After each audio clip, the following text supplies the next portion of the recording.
அன்பர்களே, நண்பர்களே, உங்கள் முன்பு இன்றைய சிங்கநாதம் மன்னார்குடி சிவராமன். இன்று நான் கங்கை கொண்ட சோழபுரம் ஜெயங்கொண்டான் இந்த இடத்திற்கு வந்துள்ளேன். சமீபத்தில் நரேந்திர மோடிஜி நமது நாட்டின் பிரதமர் வந்திருந்து இங்கு தரிசனம் செய்து கொண்டு போயுள்ளார். இனி இந்த தேசத்தின் மிகப்பெரிய 1000 ஆண்டுகள் சரித்திரம் படைத்த ராஜேந்திர சோழன் மற்றும் ராஜராஜ சோழன் அவர்கள் 20 சிலையையும் நிறுவனம் செய்ய உள்ளார் நரேந்திர மோடிஜி அவர்கள். இந்த நாட்டிற்கு விடிவு காலம் பிறந்துவிட்டது என்றே நான் கருதுகிறேன். ஜெயங்கொண்டபுரம் கங்கை கொண்ட சோழபுரத்தில் உள்ள மக்கள் எல்லோரும் சந்தோஷமாக இருக்கிறார்கள், அமைதியாக இருக்கிறார்கள்.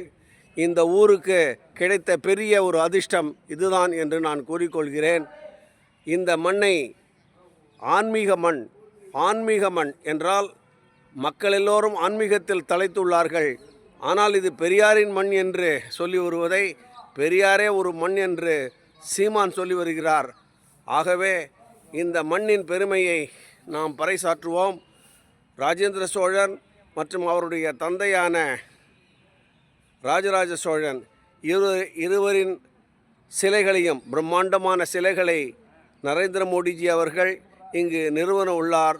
ஆகவே மக்கள் அனைவரும் பிரகதீஸ்வரர் ஆலயத்திற்கு தஞ்சாவூர் மற்றும் ஜெயங்கொண்டபுரம் 2 நகரங்களுக்கும் வந்து இந்த பிரகதீஸ்வரர் ஆலயங்களை தரிசித்து ஐயன் அருள் பெற வேண்டும் என்று உங்களிடம் கூறிக்கொண்டு விடைபெறுவது மன்னார்குடி சிங்கநாதம் சிவராமன். நன்றி, வணக்கம்.